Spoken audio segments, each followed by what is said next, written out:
Bismillahirrahmanirrahim. Assalamu alaikum. Dear students, I am Mudassar Ali Sharif, your chemistry teacher. Students, chemistry second year, chapter number 5 और आज हम chapter number 5 का last topic study करने जा रहे हैं जिसका नाम है applications of the noble gases. Students, आज का जो टॉपिक है ये एग्जामिनेशन पॉइंट ऑफ व्यू और एंट्रेंस टेस्ट के पॉइंट ऑफ व्यू से बहुत ही इंपॉर्टेंट है. इसके साथ साथ स्टूडेंट्स, आज का जो टॉपिक है ये बहुत ज्यादा इंटरेस्टिंग है. इस टॉपिक में हम कुछ ऐसे पॉइंट्स पढ़ेंगे जो हमारी डेली लाइफ में बहुत ज्यादा क्या होते हैं, इस्तेमाल. तो बहरहाल आइए स्टार्ट करते हैं आज का टॉपिक.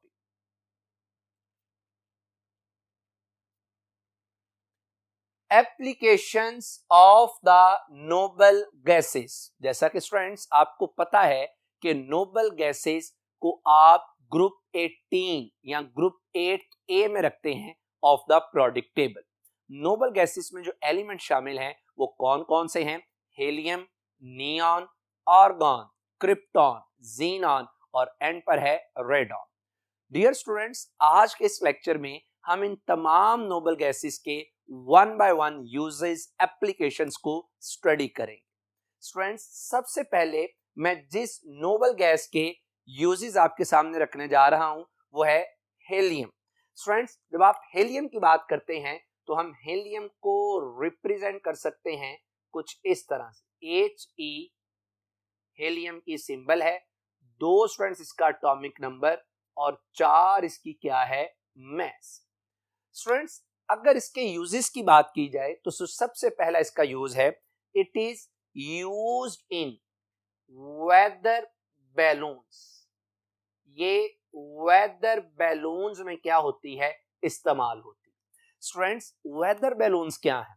स्टूडेंट्स, ये ऐसे बैलून्स हैं which gives us the information about atmospheric pressure, about humidity, about temperature, about wind speed. यानी ये एटमॉस्फेयर के बारे में हमें कंप्लीट इंफॉर्मेशन देते हैं. स्टूडेंट्स, इन बैलून्स को जो फिल किया जाता है वो हेलियम गैस से किया जाता है. यहां पे ये क्वेश्चन आपके जहन में आना चाहिए, सर ऐसी क्या वजह है कि हमने वेदर के मुतालिक इंफॉर्मेशन हासिल करने के लिए हेलियम के ही बैलून लिए? स्टूडेंट, वजह इसकी ये है कि जो हेलियम है, अगर मैं इसको वेदर बैलून में लेता हूं तो उसकी वजह क्या है कि एक तो जो हेलियम है student, this is lighter gas. ये एक लाइटर गैस. स्टूडेंट्स, दूसरी वजह याद रखिएगा इसको लेने की ये है कि जो हेलियम है हमारे पास, this one is non inflammable, यानी इसको आग नहीं लगती. तो चूंकि ये लाइटर है, चूंकि इसको आग नहीं लगती, इसी वजह से हमने इसको यूज किया किसके लिए? वेदर के बारे में इंफॉर्मेशन कलेक्ट करने के लिए. और इंफॉर्मेशन कौन कौन सी मिलती है वो मैं आपसे जिक्र कर चुका कि टेम्परेचर है, विंड स्पीड है, या ह्यूमिडिटी है, या एटमॉस्फेरिक प्रेशर. स्टूडेंट, दूसरे नंबर पर जो हेलियम है is used in welding. Students, welding से क्या मुराद है? Cutting of metals. वेल्डिंग एक ऐसा प्रोसेस है जिसमें मेटल्स को हम कट भी करते हैं, मेटल्स को हम जोड़ते भी हैं, आपस में अटैच कर देते हैं.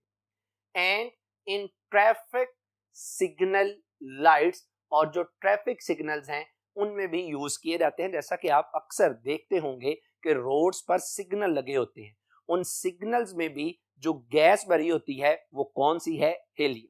स्टूडेंट्स, याद रखिएगा, in the case of helium जो लाइट सिग्नल है उसका जो कलर होता है वो पेल येलो कलर होता है. यानी लाइट सिग्नल्स में जो पेल येलो, 3 तरह के कलर्स आपको नजर आते होंगे. जो पेल येलो कलर होता है इसका मतलब है कि उस सिग्नल में जो हमने गैस इनक्लोज की है वो कौन सी है? हेलियम. स्टूडेंट, सेकंड इसका बहुत इंपॉर्टेंट यूज है और वो यूज क्या है कि a mixture of 80% helium and 20% oxygen is used for breathing, सांस लेने के लिए। और कौन यूज करते हैं? by sea divers, जो समुद्री गोताखोर हैं वो अपने साथ समंदर में सिलेंडर्स लेके जाते हैं। उन सिलेंडर्स में याद रखिएगा स्टूडेंट्स, प्योर ऑक्सीजन नहीं होती बल्कि मिक्सचर होता है हीलियम का और ऑक्सीजन का, जिसमें ऑक्सीजन 20% और हीलियम जो है ये 80% होती है। अब यहाँ पे दो आपके जहन में क्वेश्चन आने चाहिए स्टूडेंट्स। पहला आपके जहन में क्वेश्चन आना चाहिए, सर ऐसी क्या वजह है कि जो समंदर गोताखोर हैं, डीप सी डाइवर्स हैं, वो अपने साथ प्योर ऑक्सीजन को क्यों नहीं ले जाते? तो माय डियर स्टूडेंट्स, एक बात याद रखिएगा कि जैसे जैसे आप डेप्थ में जाते हैं, हर 100 फीट के बाद 3 एटमॉस्फेरिक प्रेशर क्या करता है? इंक्रीज करता है। अब जैसे जैसे आप डेप्थ में जाते जाएंगे, एटमॉस्फेरिक प्रेशर इंक्रीज करता जाएगा, हमें सांस लेने में क्या होगा? मसला होगा। हम डेप्थ में जाते हुए चूंकि एक्सटर्नल प्रेशर इंक्रीज हो जाता है, समुद्री जो गोताखोर हैं, डीप सी डाइवर हैं, उन्हें सांस लेने में आसानी हो, इसलिए वो अपने साथ प्योर ऑक्सीजन को नहीं बल्कि इसको डाइल्यूट करके विद हीलियम ये साथ लेके जाते हैं। अब स्टूडेंट्स क्वेश्चन ये आना चाहिए आपके जहन में कि चलें सर ठीक है, ये बात आपने समझा दी कि प्रेशर इंक्रीज करने की वजह से हम लेके जाते हैं हीलियम को। सर हीलियम को ही क्यों लेके जाते हैं? स्टूडेंट्स याद रखिएगा कि हीलियम को इस वजह से ऑक्सीजन के साथ मिक्स करके लेके जाते हैं क्योंकि the solubility of helium in blood is very small. Blood में हीलियम की जो सॉल्युबिलिटी है ये बहुत ही क्या होती है? कम। इसके बरक्स हीलियम एक इनर्ट गैस है, इसके बरक्स अगर डीप सी डाइवर अपने साथ ऑक्सीजन को मिक्स करके लेके जाएं विद नाइट्रोजन, तो याद रखिएगा जो नाइट्रोजन है ये ब्लड में सॉल्युबल होती है, जिसकी वजह से बहुत ज्यादा पेन स्टार्ट हो जाती हैं, जिसे हम नाम देते हैं बेंड्स का। यानी दो बातें हो गई कि डेप्थ में जाते हुए हम प्योर ऑक्सीजन नहीं लेके जाते बल्कि हीलियम को लेके जाते हैं ताकि हमें सांस लेने में आसानी हो। वजह यह है कि हीलियम की सॉल्युबिलिटी क्या होती है? कम। नाइट्रोजन को इस वजह से नहीं लेके जाते, हालांकि नाइट्रोजन भी इनर्ट है क्योंकि नाइट्रोजन ब्लड में क्या हो जाती है? सॉल्युबल, और बहुत ज्यादा पेन स्टार्ट हो जाती है, जिस कंडीशन को हम क्या बोलते हैं? बेंड्स बोलते हैं।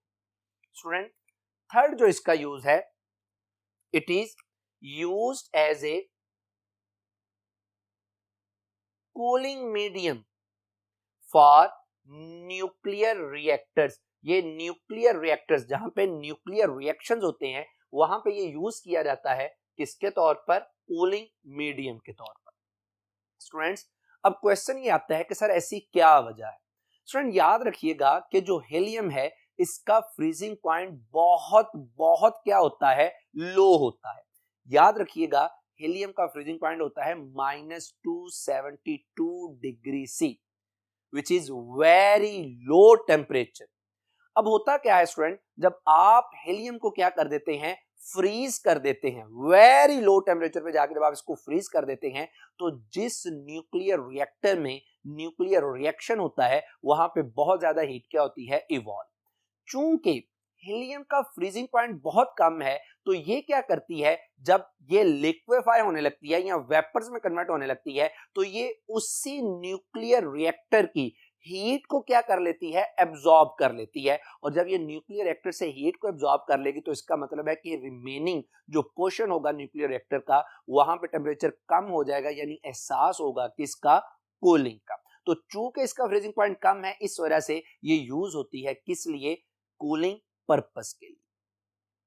माय डियर स्टूडेंट्स बढ़ते हैं नेक्स्ट नोबल गैस की एप्लीकेशंस की तरफ, और नेक्स्ट है हमारे पास नियॉन, जिसे हम लिखते हैं कुछ इस तरह से कि जो नियॉन है it has symbol Ne, its atomic number is 10 while its mass number is 20.18।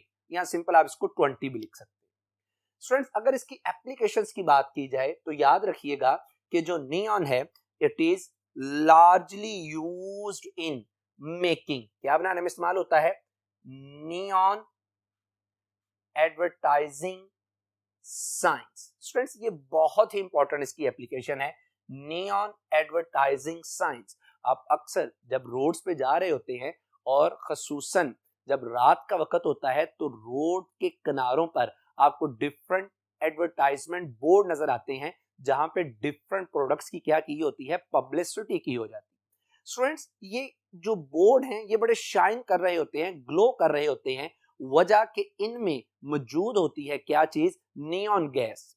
और स्टूडेंट्स ये जो नियॉन गैस जब आप फिल करके आप डिफरेंट इसको एडवर्टीजमेंट के लिए यूज करते हैं तो इनकी प्रॉपर्टी ये है कि ये जो बोर्ड्स हैं बहुत ज्यादा डिस्टेंस से भी क्या हो रहे होते हैं, विजिबल हो रहे होते हैं।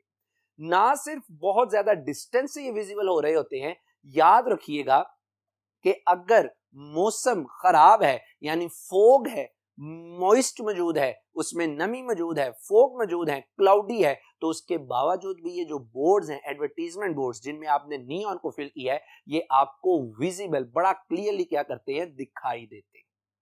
स्टूडेंट इसी तरह ये जो नियॉन है ये यूज होती है कहां पर, इन high voltage indicators.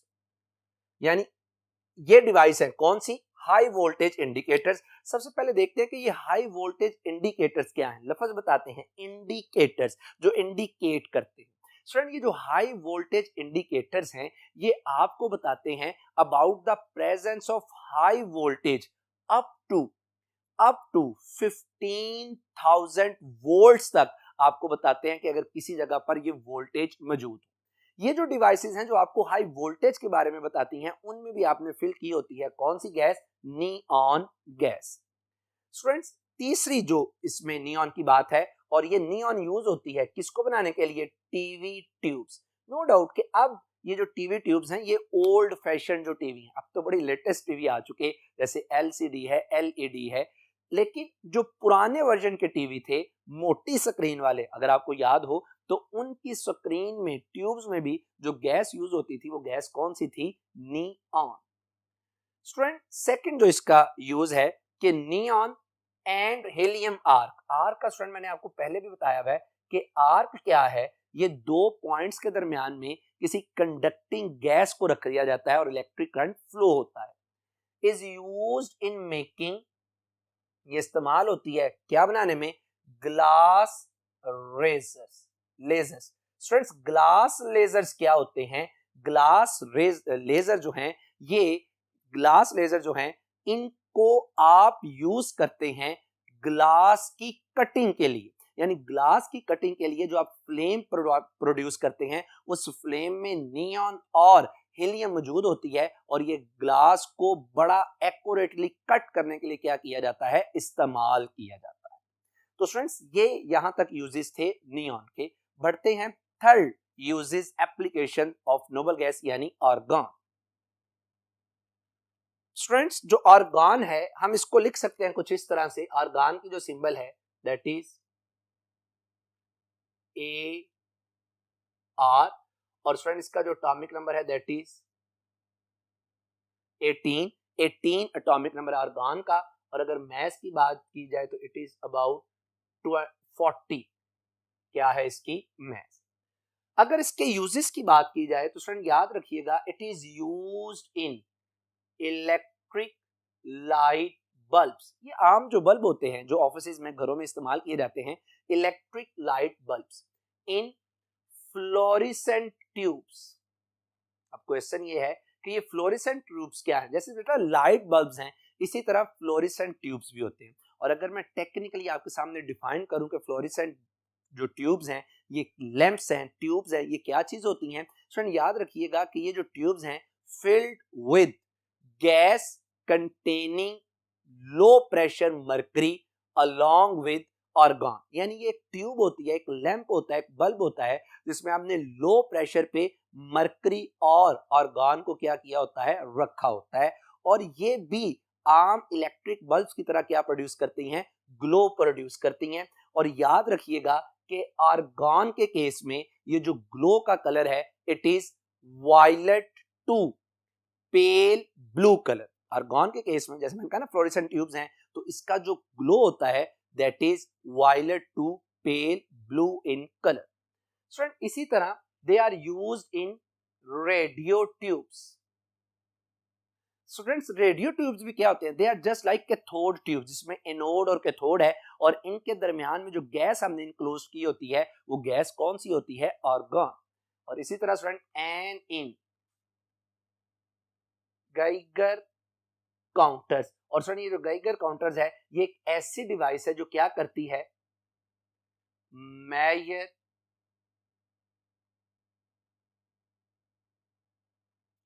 Radio activity, यानी ये एक ऐसी गैस है जो कि रेडियो एक्टिविटी को क्या करती है? मेजर। और इस गैस में भी आप यूज करते हैं क्या? और इस इंस्ट्रूमेंट में भी आप क्या यूज करते हैं? आर्गन। स्टूडेंट इसका जो सेकंड यूज है, it is used for arc welding. Welding मैंने पहले बताया कि जोड़ देना, एंड कटिंग। स्टूडेंट्स सबसे पहले देखते हैं कि ये आर्क वेल्डिंग क्या चीज है। स्टूडेंट आर्क वेल्डिंग क्या है? A technique in which metals are heated, जिसमें आप मेटल्स को क्या करते हैं? हीट करते हैं। कैसे हीट करते हैं? और ये जो हीट है generated by an electric arc, यानी इलेक्ट्रिक आर्क में जैसा कि पहले भी आपको बता चुका कि ये दो पॉइंट्स के दरमियान में गैस का फ्लो है, कंडक्टिंग गैस का फ्लो है, और इसको आप यूज करते हैं to generate high electric current. और इससे जो हीट प्रोड्यूस होती है that heat is used for welding of metals. इसी को आप क्या बोलते हैं? Arc welding and cutting. यानी जब आप इसको बहुत ज्यादा हीट प्रोड्यूस होती है, या तो आप दो मेटल्स को पिघला के आपस में अटैच कर देते हैं, या आप उन्हें क्या कर देते हैं? कट कर देते हैं। स्टूडेंट जो नेक्स्ट नोबल गैस की एप्लीकेशन है दैट इज क्रिप्टॉन। और आपको पता है कि जो क्रिप्टॉन है इसकी सिंबल क्या होती है? के are. It has atomic number 36 while its atomic mass is 84। और अगर इसके यूजेस की बात की जाए स्टूडेंट तो याद रखिएगा, it is use to fill fluorescent tubes. बिल्कुल ऐसे ही जैसे आपने आर्गन के लिए पढ़ा था कि आर्गन जो है ये भी फ्लोरिसेंट ट्यूब्स में क्या होती है? इस्तेमाल।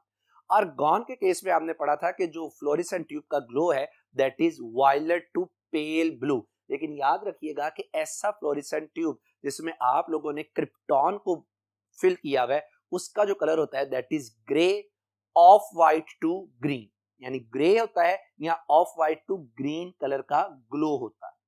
Student and flash lamps for high speed photography. Students जो कैमरास होते हैं जिनसे आप फोटोग्राफी करते हैं, उन फोटोग्राफी में अगर आपने ऑब्जर्व किया हो जो प्रोफेशनल कैमरास हैं, तो हम लोगों ने उन कैमरास के ऊपर एक फ्लैश लगाया होता है। जब ये तस्वीर कोई खींचनी हो, तस्वीर बनानी हो, तो ये फ्लैश क्या करता है? ऑन होता है, जिसकी वजह से आप बहुत ज्यादा तस्वीरें जो है वो एक ही वक्त में क्या कर सकते हैं? कैप्चर। ये जो फ्लैश होता है इसमें भी जो गैस भरी हुई होती है वो गैस कौन सी होती है? क्रिप्टॉन। स्टूडेंट सेकंड लास्ट जो हमारे पास नोबल गैस है दैट इज ज़ीनॉन। और आपको पता है कि ज़ीनॉन की जो सिंबल है दैट इज XE। इसका जो एटॉमिक नंबर है दैट इज 54।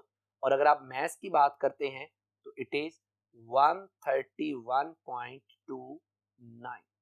बहरहाल अगर इसके यूजेस की बात की जाए तो student it is used in bactericidal lamps, यानी ऐसे लैंप जो कि बैक्टीरिया को खत्म करने के लिए क्या होते हैं? यूज। यानी ये क्या करते हैं? यानी ये इन लैंप्स में आप लोगों ने जो फिल की होती है वो ज़ीनॉन गैस की होती है। स्टूडेंट अब जितने भी बैक्टीरियाज हैं, जर्म्स हैं, इंसेक्टिसाइड्स हैं, जब इन लैंप्स के करीब आते हैं तो इन लैंप से रेज एमिट होती हैं, और वो रेज क्या करती हैं? बैक्टीरिया को, जर्म्स को क्या कर देती हैं? किल कर देती। स्टूडेंट आखिरी जो हमारे पास गैस है दैट इज रेडॉन। और रेडॉन की आपको पता है कि सिंबल क्या है? R N, and it has the atomic number 86 while its mass is 222 grams। Student अगर इसके यूजेस की बात की जाए तो रेडॉन बीइंग रेडियो एक्टिव, मतलब ये अनस्टेबल है, रेडियो एक्टिविटी शो करती है, इसमें से रेडियो एक्टिव रेज क्या होती हैं, एमिट इज यूज, और अल्फा रेज ये यूजली एमिट करती है इन रेडियोथेरेपी फॉर कैंसर।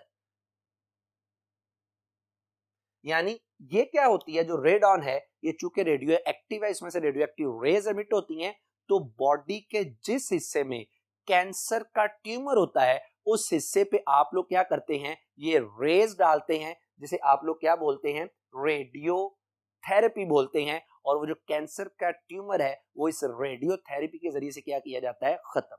साथ ही साथ स्टूडेंट ये जो रेडॉन है that is used for earthquake, जलजले के लिए, अर्थक्वेक प्रिडिक्शन, यानी आप रेडॉन को अर्थक्वेक जलजले की प्रिडिक्शन के लिए भी क्या कर सकते हैं, इस्तेमाल। और जिस ब्रांच में आप अर्थक्वेक की प्रिडिक्शन करते हैं by the using of radon, उसे आप बोलते हैं सिस्मोलॉजी। ये बहरहाल एक साइंस का नाम है जो कि अर्थक्वेक के बारे में हमें इंफॉर्मेशन देती है। तो माय डियर स्टूडेंट्स, मैंने आपके साथ यहाँ तक डिटेल से बातें डिस्कस की about the application of noble gases. Student मैंने आज के लेक्चर में आपके साथ जो बातें डिस्कस की ये इंटरेस्टिंग भी थी, जैसे रेडॉन का अर्थक्वेक की प्रेडिक्शन में यूज होना, ज़ीनॉन का बैक्टीरियोसाइडल लैंप में इस्तेमाल हो जाना। स्टूडेंट इसी तरह रेडॉन का कैंसर की ट्रीटमेंट के लिए इस्तेमाल होना। इसी तरह जो आप लोग यूज करते हैं नियॉन या हीलियम, इनका ट्रैफिक सिग्नल्स में इस्तेमाल होना। स्टूडेंट ये जो आज का टॉपिक था ये एमसीक्यू के हवाले से भी बड़ा इंपॉर्टेंट है कि कौन सी गैस किस मकसद के लिए यूज होती है, ये शॉर्ट क्वेश्चन के भी हवाले से बहुत ज्यादा इंपॉर्टेंट। उम्मीद है कि आपको आज की बातें अच्छे से क्लियर हुई होगी। मेरी अल्लाह सुब्हानहू तआला से दुआ है कि आप पे अपना रहम करम फजल फरमाए। अपना बहुत ज्यादा ख्याल रखिएगा। आपसे इंशाल्लाह मुलाकात होगी अब एक नए चैप्टर के साथ। अस्सलामु अलैकुम।